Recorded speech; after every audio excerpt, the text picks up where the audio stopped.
Reka ngusuhuzana ariko nguha n'ikaze mukunzi wacu udahema kudukurikira umunsi ku munsi. Reka nkubwire ngo uruw'agaciro wamaze gukanda subscribe. Nibutse nawe utari wayikora kuyikora aka kanya kugira ngo buri gihe cyose dusenge inkuru cyangwa se ikiganiro ujye ubasha kukibona 5 kuri 5, bityo tubashe kubana mu makuru ndetse n'ibiganiro tunyuza hano kuri Ukuri News TV. Tugarutse rero mu makuru y'igitondo, amakuru atumye tuza muri studio gitaraganya, dore ko ari amakuru masha abacyaracyara ku bindi binyamakuru. Nyemera rero untize umwanya wa mutoya tubashe kuramburira hamwe izi breaking news, dore ko ari amakuru aba agezweho buri kanya. Wowe icyo usabwa ni ugukanda subscribe nyaboneka kugira ngo buri gihe cyose dusohoye inkuru cyangwa se ikiganiro uzajya ubasha kukibona 5 kuri 5, bityo tubashe kubana mu makuru ndetse n'ibiganiro tunyuza ahangaha.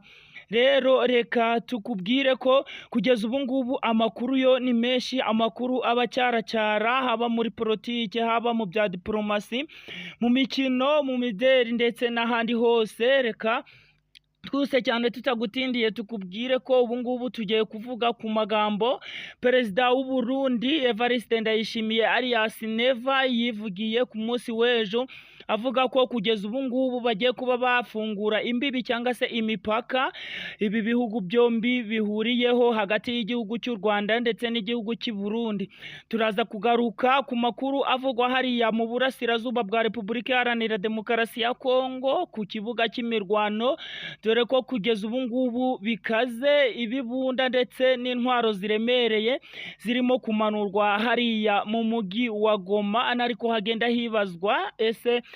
M23 niramuka ikubise inshuro bano barwanyi ba FARDC bari kwimena i Goma, harimo kugenda hibazwa bikomeye ahantu bazahungira. Rero reka tukubwire ko kugeza ubu ngubu uyu Evariste Ndayishimiye alias Neva, perezida w'igihugu cy'u Burundi, ejo hashize yatangaje amagambo akomeye cyane avuga ko we hagati y'igihugu cy'u Rwanda n'igihugu cy'u Burundi imbibi cyangwa se imipaka ihuza ibi bihugu byombi igomba kuba yafungurwa bigizemo uruhare na nyakubahwa Perezida Paul Kagame. Ibi ngibi yabivuze mu nama yabaye ejo, aho yari yakoresheje umuhuro cyangwa se icyo twakwita nk'ikoraniro aho ngaho mu gihugu cy'u Burundi, akabasha yageza aya makuru ku banyagihugu avuga ko we kubwe yakifuje ko hagati y'ibi bihugu byombi imipaka yakabaye ifungurwa ndetse bakongera gutsura umubano wahoze uri mwiza hagati y'iki gihugu cy'u Burundi ndetse n'igihugu cy'u Rwanda, nubwo waje kuzamo igisa n'agatotsi.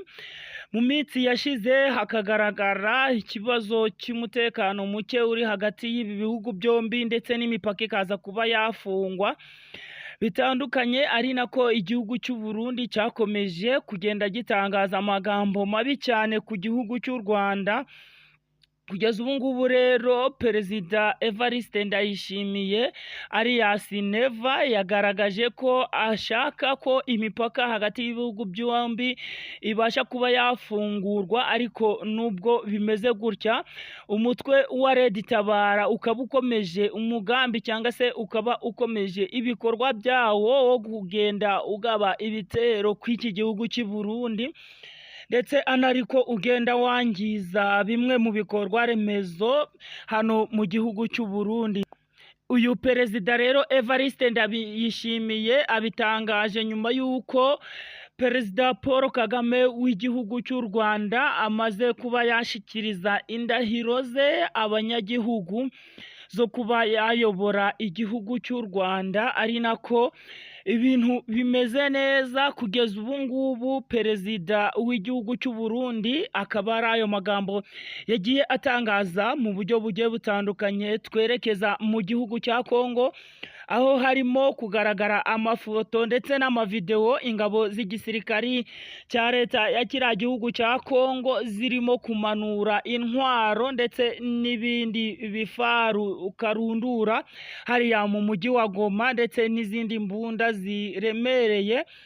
Ibi ngibi rero bimanuwe nyuma y'uko M23 itangaje ko kuba yafata Goma ngo ari cyo cyemezo cyangwa se ari wo mwanzuro uzatuma Felix Antoine Tshisekedi Tshilombo afata iya mbere mu kuba yagirana ibiganiro ndetse akabasha kuba yashyira no mu bikorwa ibijyanye n'ibiganiro ndetse n'ibyemezo yagiranye n'uyu mutwe wa M23 ndetse bagiriye hariya i Rwanda muri Angola. Kugeza ubu ngubu umutwe wa M23 ukimara gutangaza ibi ngibi, leta ya kiriya gihugu cya Kongo yabashije kuba yakegeranya iyi mitwe igera ku 10 yibumbiye mu tsinda rya Wazalendo kuba basuganya intwaro ndetse no kuba bashakisha ubushobozi ubwo aribwo bwose, anari nako bavuga ko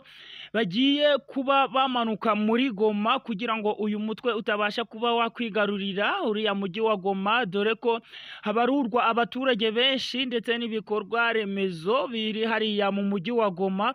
Kugeza ubu ngubu ingabo z'igisirikari cya leta ya Kongo ndetse n'abandi bacancuro ndetse n'indi mitwe yitwaje intwaro byabashe kuba zamanura intwaro zabo hariya mu mujyi wa Goma. Rero anariko M23 nayo ku ruhande rwayo yagiye igira imyiteguro igiye itandukanye, dore ko M23 nayo yahise itangaza ko kugeza ubu ngubu barimo kwisuganya bikomeye, anari nako bashaka izindi ntwaro, anari nako bashaka statistike cyangwa se icyerekezo runaka cyo kuba bahangana n'izi ntwaro cyangwa se n'izi ngabo zabashe kuba zamanuka hariya mu mujyi wa Goma. Kugeza ubu ngubu M23 irimo iragenzura uduce tunini twa hariya Ishasha ndetse n'imidugudu nyinshi, dore ko M23 mu mirwano iherutse yabashe kuba yakigarurira utundi duce tugera kuri 6 twa hariya Ishasha, hariya hafi n'umujyi wa Ishasha. Kugeza ubu ngubu rero Felix Antoine Tshilombo, uwo nguwo ni perezida wa kiriya gihugu cya Repubulika Iharanira Demokarasi ya Kongo, hari amagambo yatangaje nyuma y'uko ingabo ze ndetse n'iriya mitwe yitwaje intwaro zamanutse hariya mu mujyi wa Goma. Yatangaje ikintu gikomeye aho yagiye ku rukuta rwe rwa X arandika, rwahoze ari Twitter, yandika ko bo icyo bagamije abasirikari cyangwa se abajenerali n'intwaro byamanuwe hariya mu mujyi wa Goma ari ukuba byafata umujyi wa Goma neza ndetse bikabasha kuba byakura M23 mu duce yagiye ifata, bikabasha kuba byayikuramo mu buryo butunguranye, anari nako bagenda bigarurira utundi duce. Reka tukubwire rero amakuru yo nakagaruka ni mu kanya gatoya. Wowe icyo usabwa ni ukudakuraho ndetse ukabasha kuba wasiga usize n'igitekerezo